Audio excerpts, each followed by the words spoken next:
ഇത് മാറ്റി വെച്ചുകൊണ്ട് മാത്രം, ആ ഡേറ്റ് മാറ്റി വെച്ചുകൊണ്ട് ഞാൻ മേടിച്ചെന്ന് മാത്രമേ ഉള്ളൂ. എന്നാൽ ഒന്ന് പരീക്ഷിക്കാം എന്നുള്ളൊരു ഇതിൽ കോൺസെപ്റ്റിൽ എടുത്തെന്ന് മാത്രമേ ഉള്ളൂ. അല്ലാണ്ട് നമ്മൾ അടിക്കും എന്നുള്ള ഒരു കൺഫേം ഒരു ഇതിലല്ല നമ്മൾ മേടിച്ചത്. എപ്പോഴത് പരിശോധിക്കുന്നത്, നമ്പർ വെരിഫൈ ചെയ്യുന്നത് എപ്പോഴായിരുന്നു? അപ്പോൾ തന്നെ വെരിഫൈ ചെയ്തു, നമ്പർ കറക്റ്റാണെന്ന് മനസ്സിലാക്കി. പക്ഷേ ഇതിൻ്റെ ഈ സീരിയൽ നമ്പർ, ബാർകോഡ്, അങ്ങനെ പല കാര്യങ്ങളുണ്ടല്ലോ, ഇതിൻ്റെ പിന്നിൽ കുറേ കാര്യങ്ങളുണ്ടല്ലോ. അതെല്ലാം കാര്യങ്ങളും ശരിയായി വന്നല്ലോ. ഈ റിസൾട്ട് വന്ന വിവരേ ആദ്യം പറഞ്ഞത് ആരോടായിരുന്നു? ആദ്യം പറഞ്ഞ വൈഫിനോടാണ് പറഞ്ഞു, പിന്നെ എൻ്റെ ബ്രദറിനോടും പറഞ്ഞു.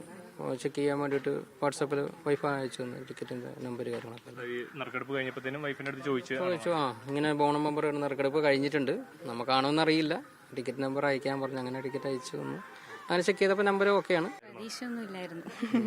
ജസ്റ്റ് ഇങ്ങനെ നോക്കാൻ വേണ്ടിയിട്ട് അയച്ചു കൊടുത്ത് എടുക്കാത്ത ആള് കൂടി ആയതുകൊണ്ട് അതിനകത്ത് അങ്ങനെ വിശ്വാസമൊന്നും ഇല്ലായിരുന്നു. ടാക്സും കാര്യങ്ങളൊക്കെ ഉണ്ട്, അതിനൊക്കെ എല്ലാം അടച്ചതിന് ശേഷം മാത്രമേ നമുക്ക് ഈ പണമൊക്കെ എടുത്ത് ചിലവാക്കാൻ പറ്റുള്ളൂ. ഞാൻ അങ്ങനെ തന്നെ പ്ലാൻ ചെയ്യുന്നുള്ളൂ. അല്ലാണ്ട് ഇപ്പോൾ തന്നെ എടുത്ത് എല്ലാ കാര്യങ്ങളും ചെയ്ത് സഹായം കാര്യങ്ങൾ ചെയ്യാനല്ല ഉദ്ദേശിക്കുന്നത്. എല്ലാം വളരെ ആലോചിച്ചതിന് ശേഷം മാത്രം, ടാക്സ് കാര്യങ്ങളൊക്കെ എല്ലാം ചെയ്തതിന് ശേഷം, ഫാമിലി കുറച്ച് പ്ലാൻ ഉണ്ട്, ഫ്യൂച്ചർ പ്ലാൻ ഉണ്ട്, അതെല്ലാം ചെയ്തതിന് ശേഷം, ആലോചിച്ചതിന് ശേഷം എല്ലാം ചെയ്യാം.